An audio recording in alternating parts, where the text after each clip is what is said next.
Brisbane and Cairns, and some of Michael's family who've made the journey, I believe, all the way from Europe. Kristen and Michael come to be joined in marriage today, and they're lucky to have the blessing of both of their families. But I now ask on this day, who has the honour of giving this woman to be married to this man? Thank you, Chris. You may sit down. Give your daughter a kiss as a single woman for the very last time.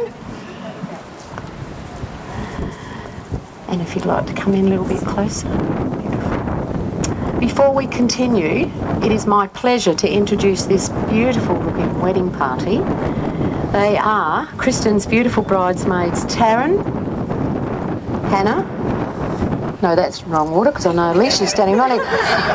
Okay, any order. Taryn, Hannah, Alicia, Amanda and Cass. And we just went through Michael's very handsome groomsmen to get them in order. And we have, looks like we've got 20 of them, but they've all got nicknames and I'm going to tell you them. We've got Brad. No nickname for Brad. Can we think of one today? We've got Gavin, who is Lofty. Craig, who is known as Nugget. Jason, who is known as Bomber, and Brett, who is named as Wakey. Have I got that right? Yeah. Yes. Sorry, girls. Okay, now when Kristen first contacted me about being their celebrant, she told me they were good friends of Alicia and Blake, who I married in 2012, and also Jamie and Simon, who are here today, and I married them just back in November. So, of course, I knew they were going to be another fabulous couple if they knew these guys and have terrific friends. And I emailed them a questionnaire to complete about how they met, what they love and admire about each other and how they view their future together.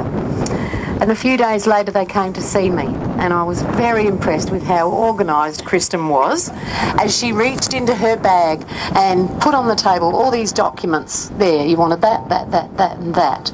All filled in, signed, dotted and crossed and perfect.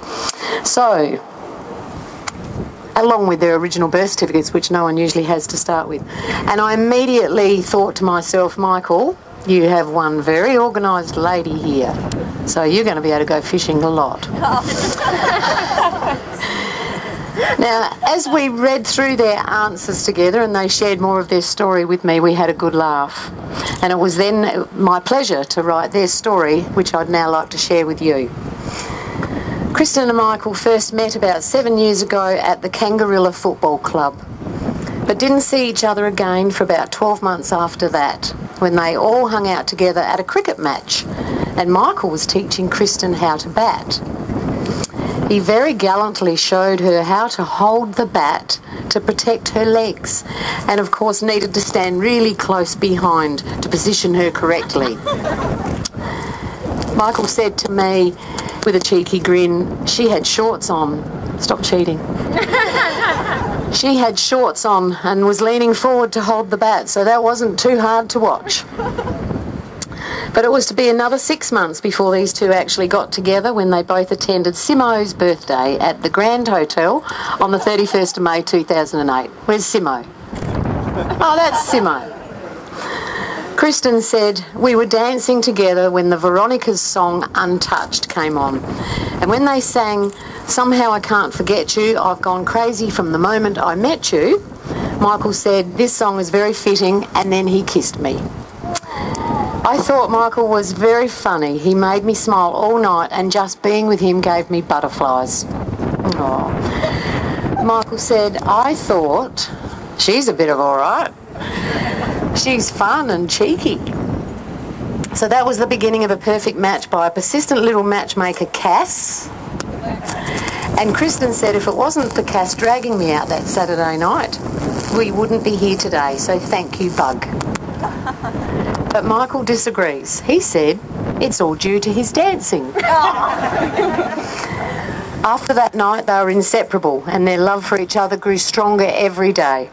Michael had already planned to travel overseas, so Kristen, Cass and Brett all decided they'd travel around Europe with him for a few weeks and then return home. Michael was meant to keep travelling for another 6 months, but ended his trip early and came home just a few weeks later because he missed Kristen. And they actually dispute just how many weeks that was, but Kristen seems to remember it was only about 4. She's very organised. I tend to believe her.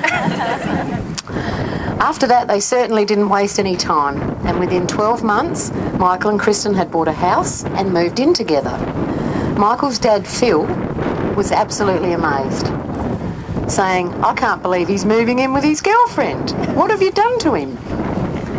A few more years went by and everyone kept saying he'll propose soon, but Kristen didn't think he would, because she says Michael always does the opposite to what people expect. But Michael did decide it was time to propose.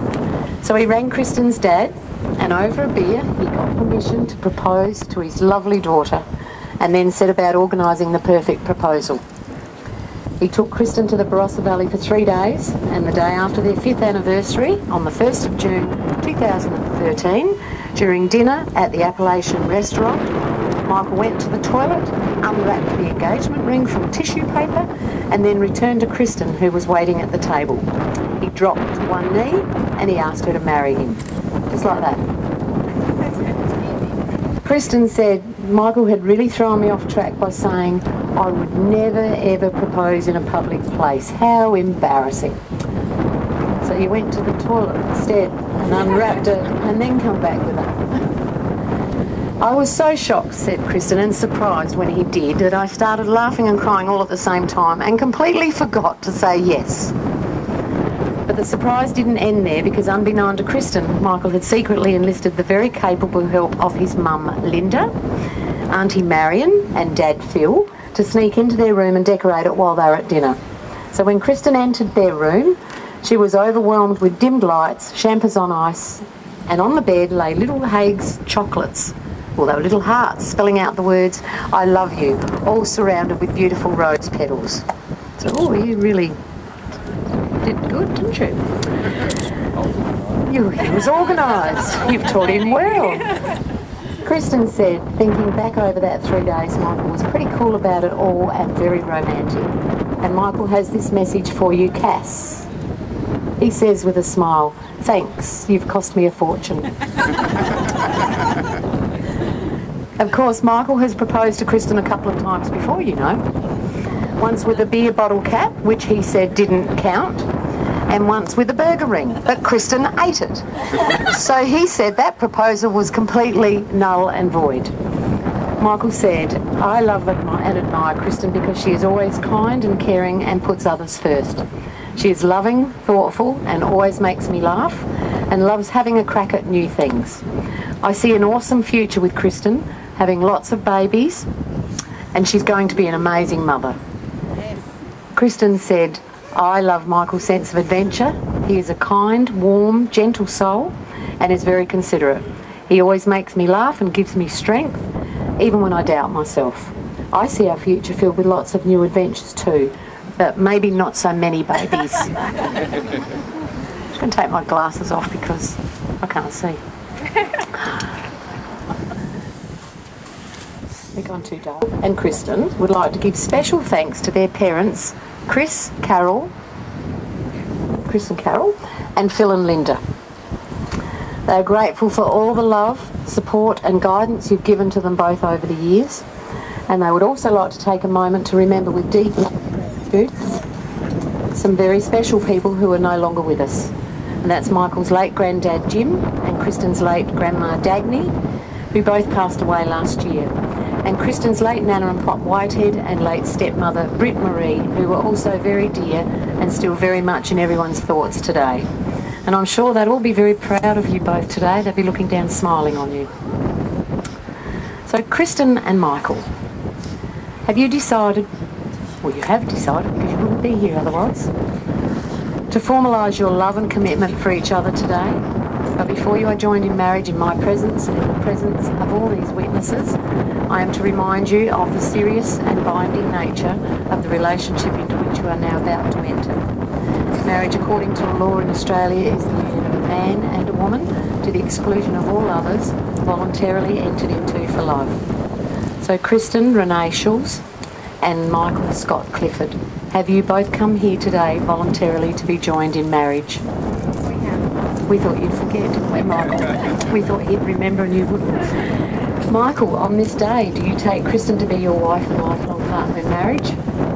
Kristen, on this day, do you take Michael to be your partner, your husband and lifelong partner in marriage. I do. We're now going to do our vows. So if you'd like to pass your bouquet and face each other in readiness, and I'm going to turn my microphone off and give one to you.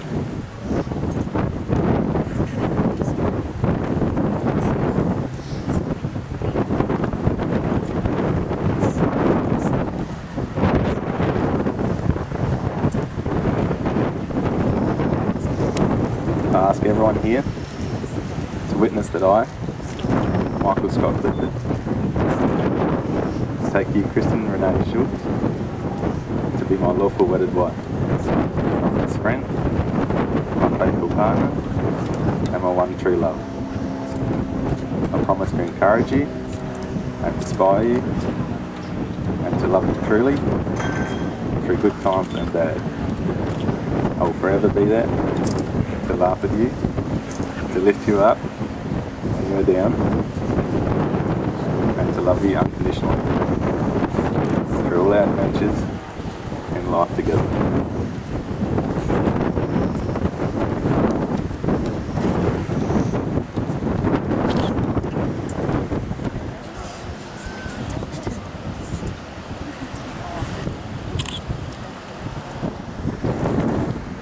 I ask everyone here to witness that I, Kristen Renee Schultz,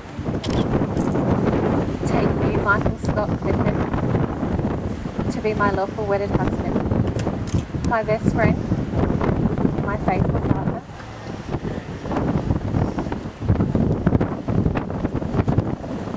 my one true love.